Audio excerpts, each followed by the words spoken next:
How to command respect without saying a word. There's a moment that comes in every relationship when you realize something fundamental. Words have lost their power.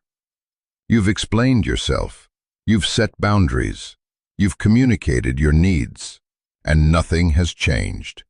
She continues to disrespect you. She takes you for granted. She dismisses your feelings.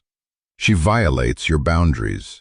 And every conversation just leads to more words, more explanations, more empty promises. So you're left with a question. How do you command respect when words have failed? The answer the Stoics would give you might surprise you. It's not about playing games. It's not about manipulation or revenge. It's about something far more powerful. Living with such unshakable self-respect that disrespect simply bounces off you, and its consequences become unavoidable. Marcus Aurelius wrote, "The best revenge is to be unlike him who performed the injury." Notice he didn't say, "The best revenge is to hurt them back." He said, "Be so centered in your own virtue and strength that their behavior cannot diminish you." Today, we're going to explore how a man commands respect through his actions, his presence, and his willingness to enforce consequences, all without uttering a single word designed to hurt, manipulate, or control. This is not a guide to emotional abuse disguised as strength. This is a guide to genuine power, the power that comes from self-respect so deep that it requires no defense, no explanation, no retaliation. The kind of power that changes everything without needing to try. Part 1. Understanding True Power. 4 minutes. Let's start with a fundamental truth. If you're seeking ways to hurt her ego, you've already given your power away. Think about it.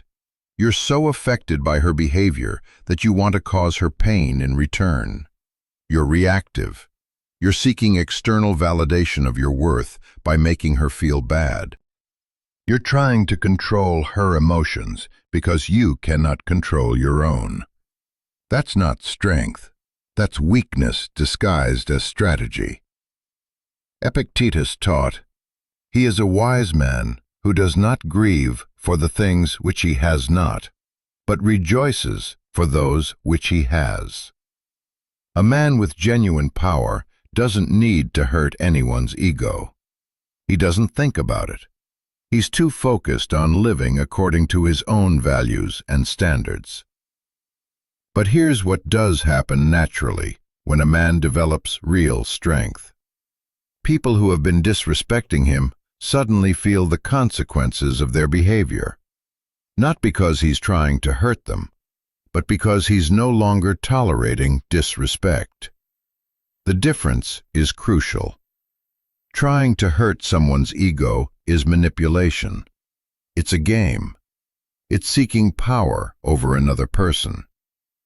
Commanding respect through your presence and choices is authenticity. It's strength. It's reclaiming power over yourself. So let's reframe this conversation. We're not talking about how to hurt anyone. We're talking about how to embody such self-respect that disrespect becomes impossible to maintain in your presence. Marcus Aurelius reminded himself, "You have power over your mind, not outside events." Realize this, and you will find strength. Your power lies in controlling your responses, your standards, your choices, not in controlling her feelings or reactions.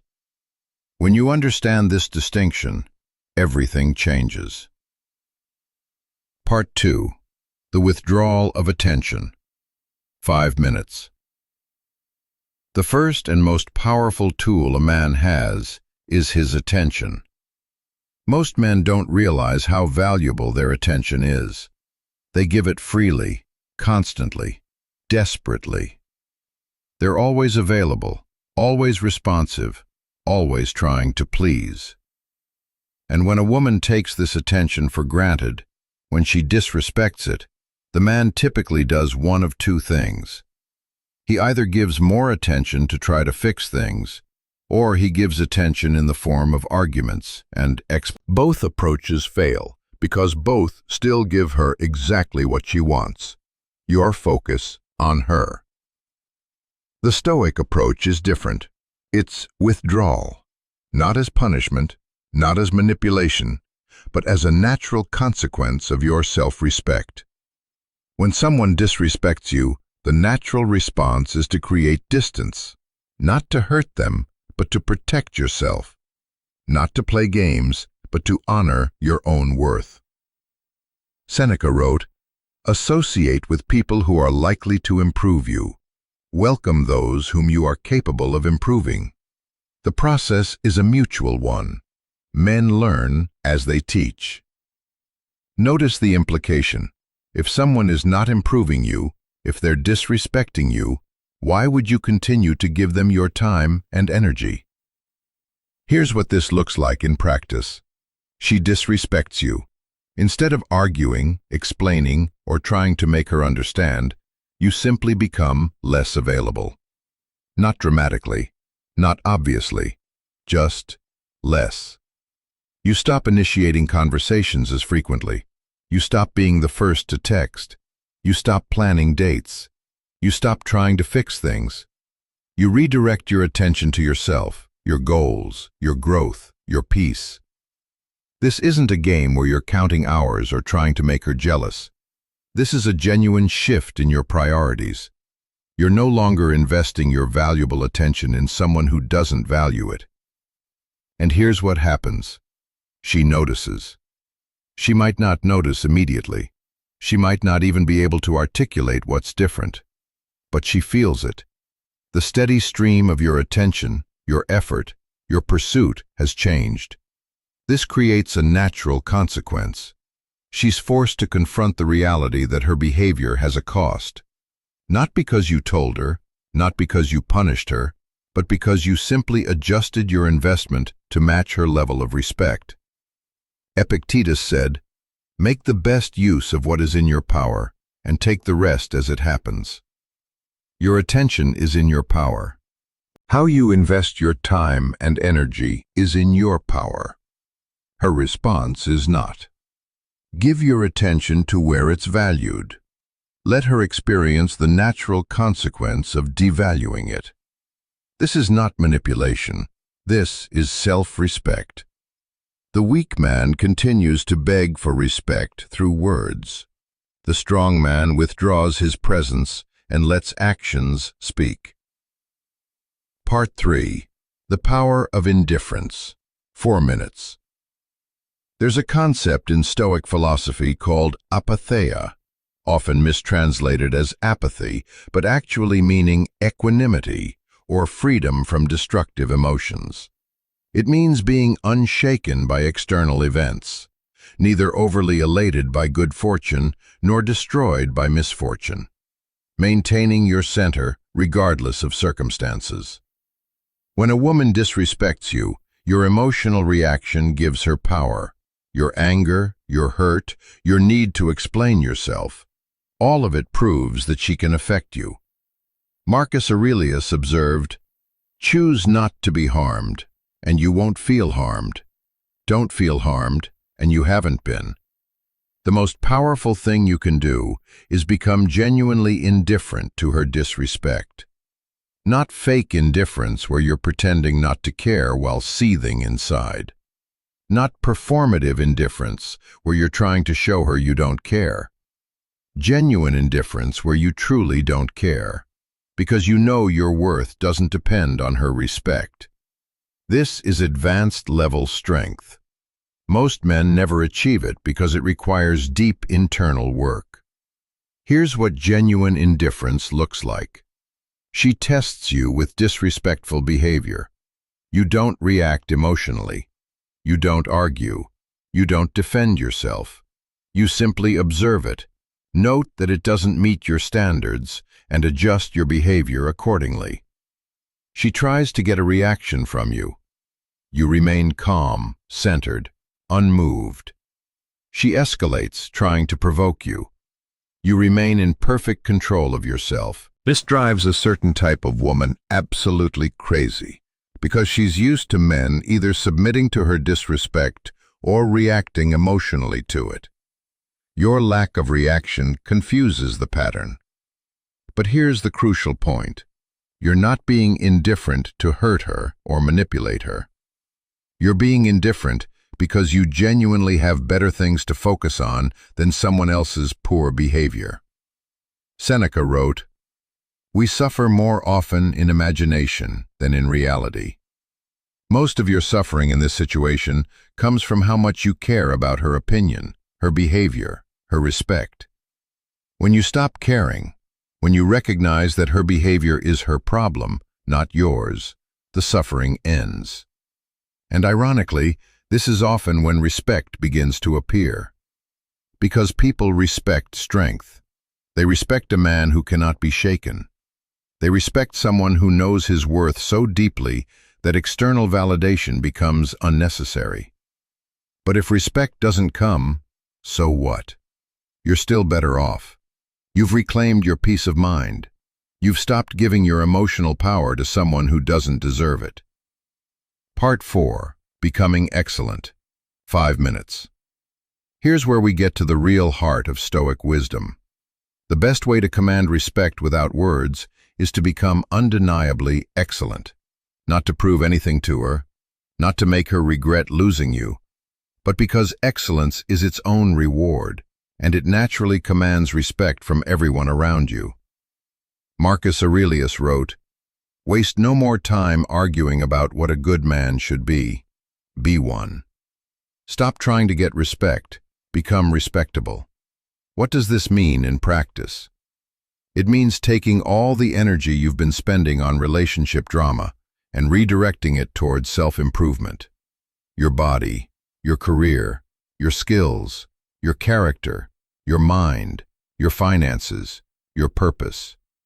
It means going to the gym not to make her jealous, but because you respect yourself enough to be strong. It means advancing your career not to prove your worth, but because you have ambitions that matter to you.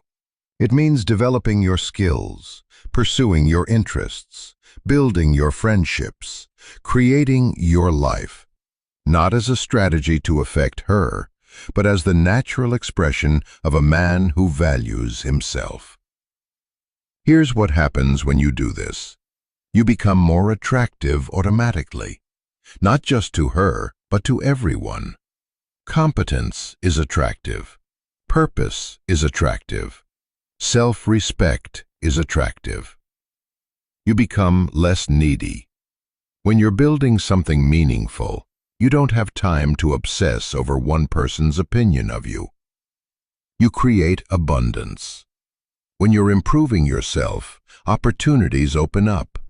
Career opportunities, social opportunities, romantic opportunities. You develop genuine confidence.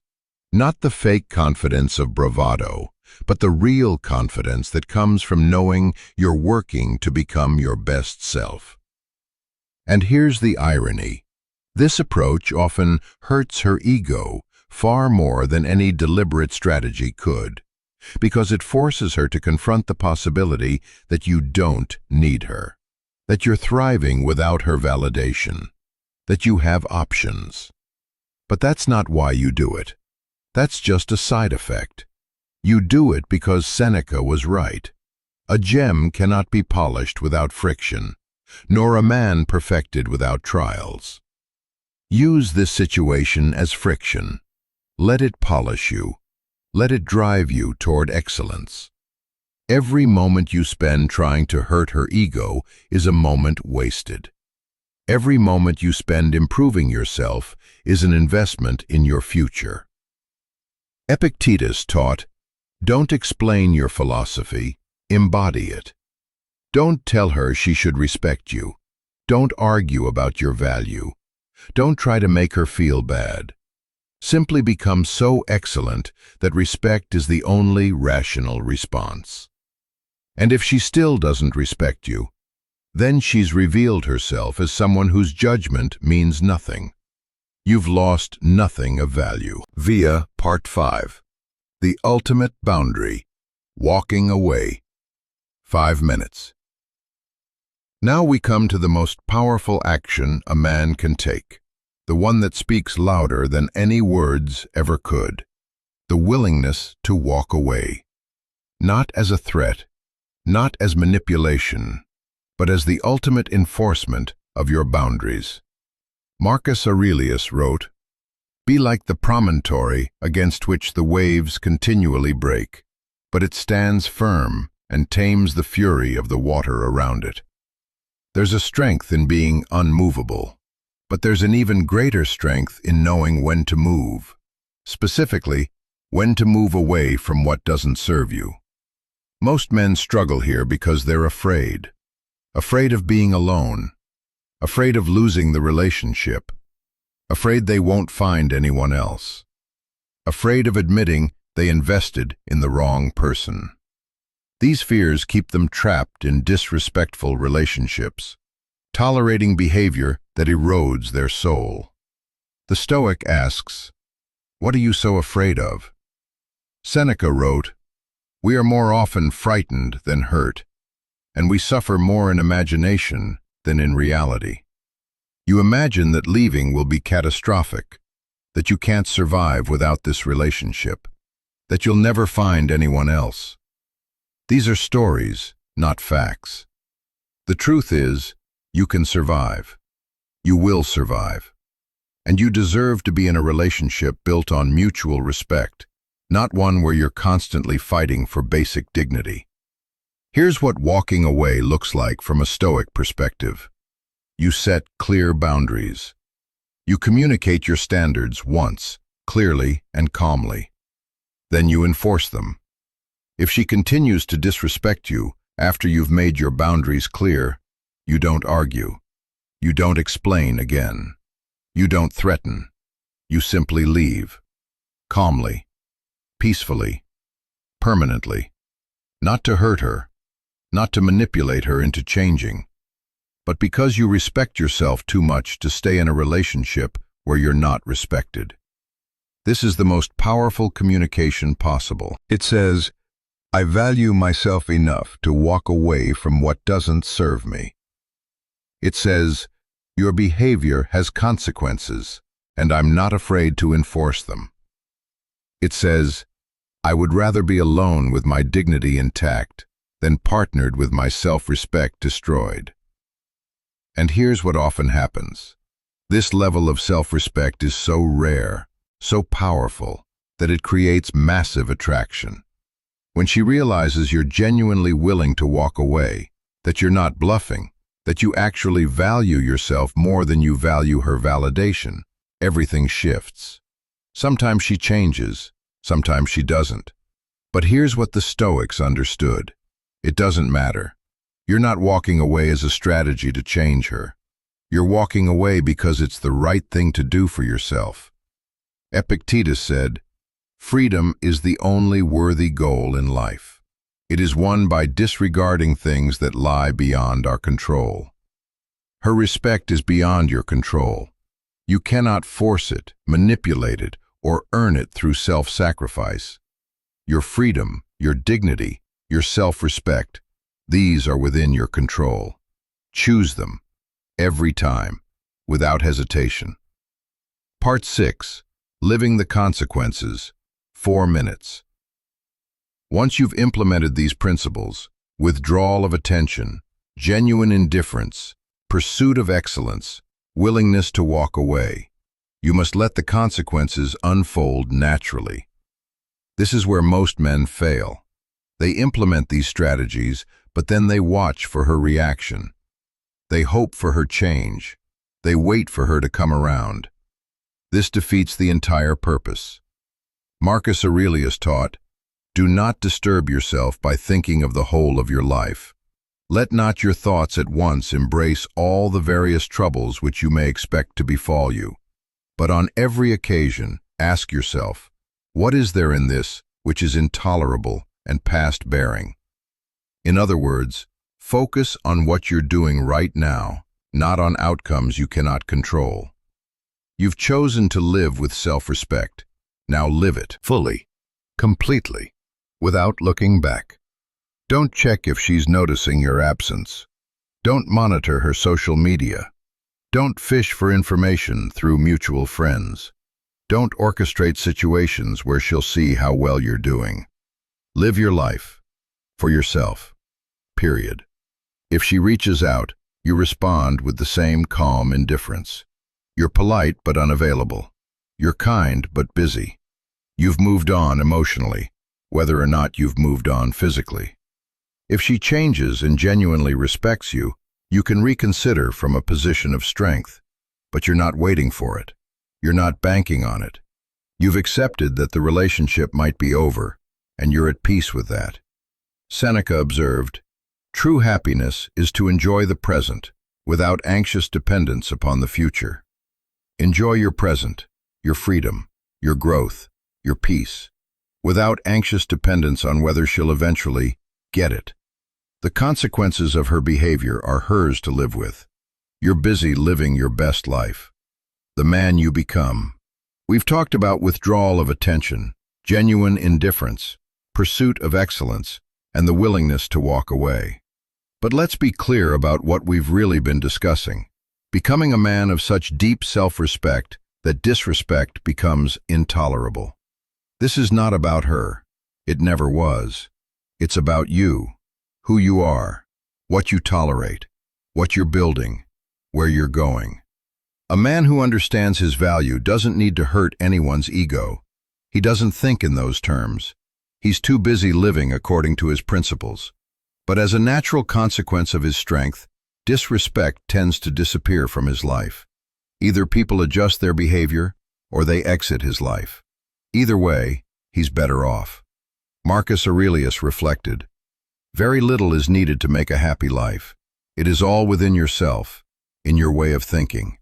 Your happiness, your peace, your power, all of it comes from within, from how you see yourself, from what you tolerate, from how you live, not from whether she respects you, not from whether she realizes your worth, not from whether she changes, from you, just you."